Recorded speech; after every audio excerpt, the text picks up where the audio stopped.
Hello, my name is Sarah, and I am an English teacher and language anxiety coach. But I also teach and play piano. So my background really is in music as much as it is in teaching a foreign language. And today I want to share a story, a very personal story, which at the time that it happened was extremely distressing for me. And it's something that happened to me when I was at music college, and it's really about the terrible performance anxiety that I used to suffer when I was studying piano.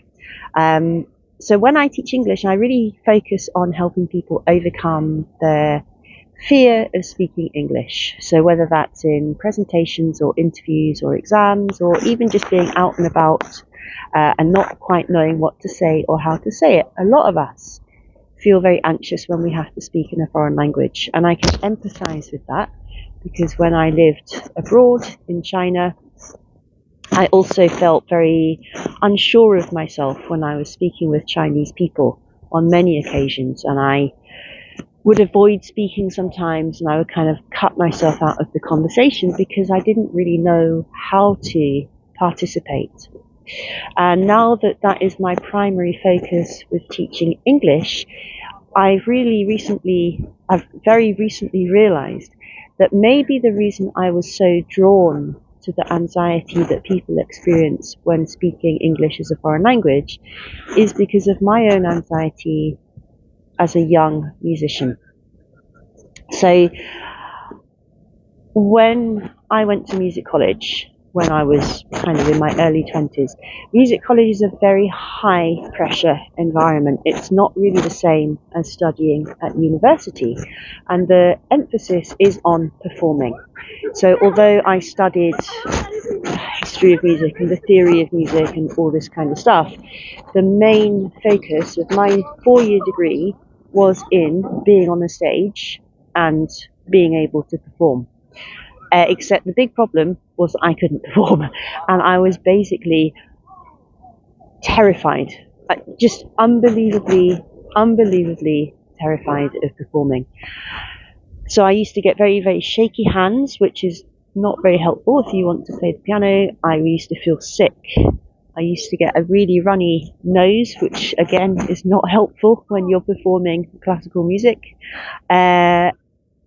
My mind, though, was the big problem because my mind just used to run at 1,000 miles an hour, giving me this commentary of how awful I was and how awful the performing was going to be and how I would never be able to remember all the things I had remembered, and this would just continue all the way through my performances. So I would be apprehensive before the performance, very out of control in terms of my thinking and my emotions in the performance, and then after the performance I would feel horrible because I knew that I had let myself down. I would do months and months of practice, and then on the day it would never really work as it should have worked. And there were many of these instances. There were some occasions when I performed well, but I never knew why. I never knew what had been different in my head or in my thoughts or my feelings that had led to a good performance on one day. So it was a mystery to me how people perform. I didn't understand it. And we had no help at the music college, which looking back now, I don't really understand that. I don't understand how you can run a 4-year course in performing and not actually teach people how to perform. Like, to me, now that just seems completely ridiculous. That would be like me teaching IELTS and not doing any IELTS practice tests and just saying, oh, you'll be fine. It doesn't work like that. You have to help people develop strategies to deal with the situation on the day. Anyway, in my last year at music college, I had to do 2 recitals. I had one in February and then another one in June or July or something. And for the February recital, I decided to I had to learn 40 minutes of music. And one of the pieces in particular was very, very difficult. And in fact, it was so difficult that when I told my teacher I wanted to learn this piece, she said, are you sure?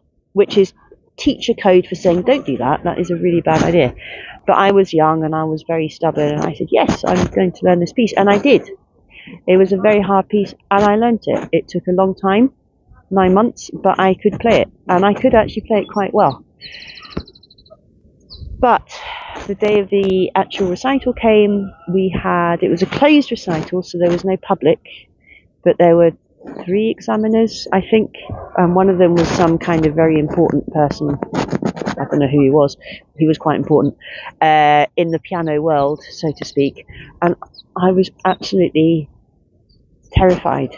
Like, I was so nervous because I had put 9 months of my life into preparing for this 40-minute thing, and I knew my past history of performing, and I was thinking, well, this is just going to be a complete disaster. And it was.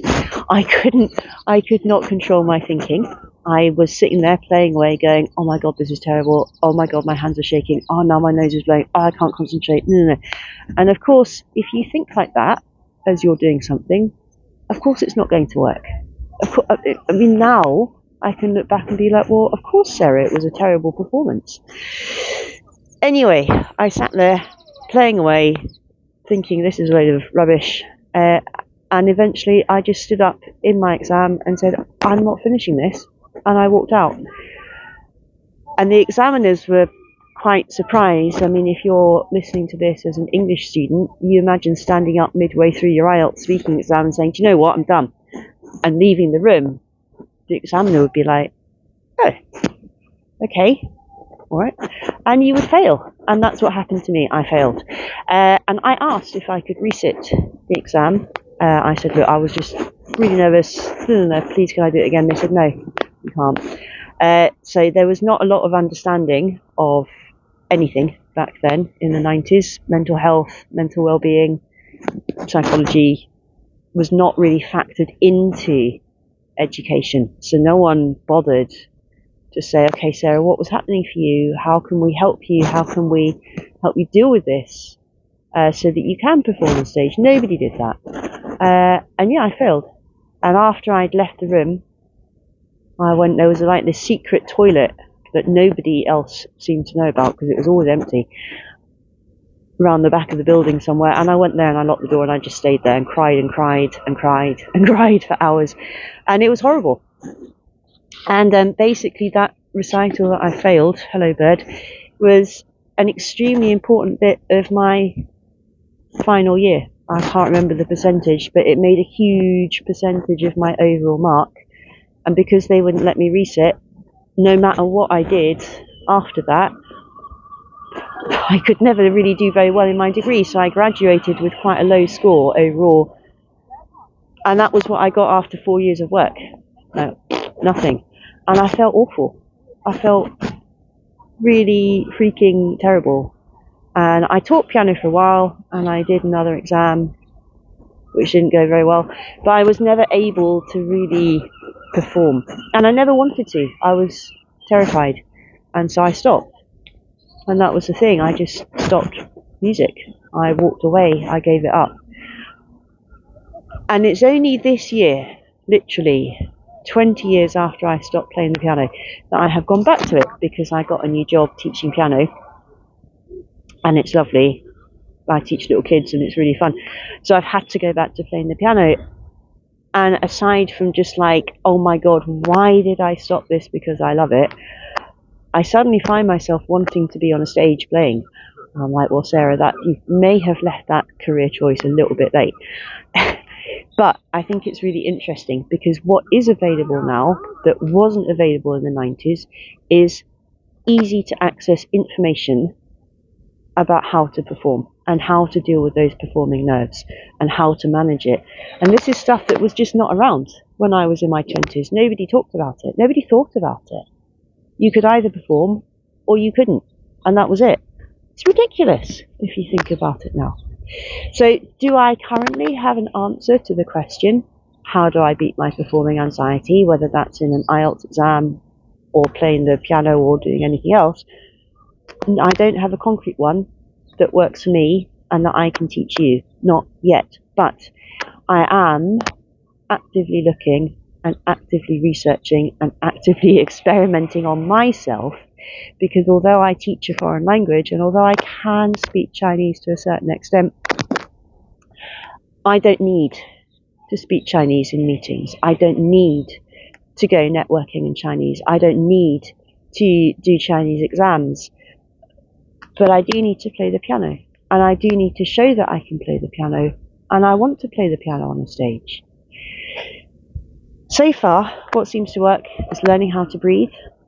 And I see that in exam students that I've shared simple breathing techniques with. It really helps. And the other thing that really helps is NLP, but I need to do more training around that before I can really talk about it. But I'm adamant that over the next year, I will be improving my ability to perform.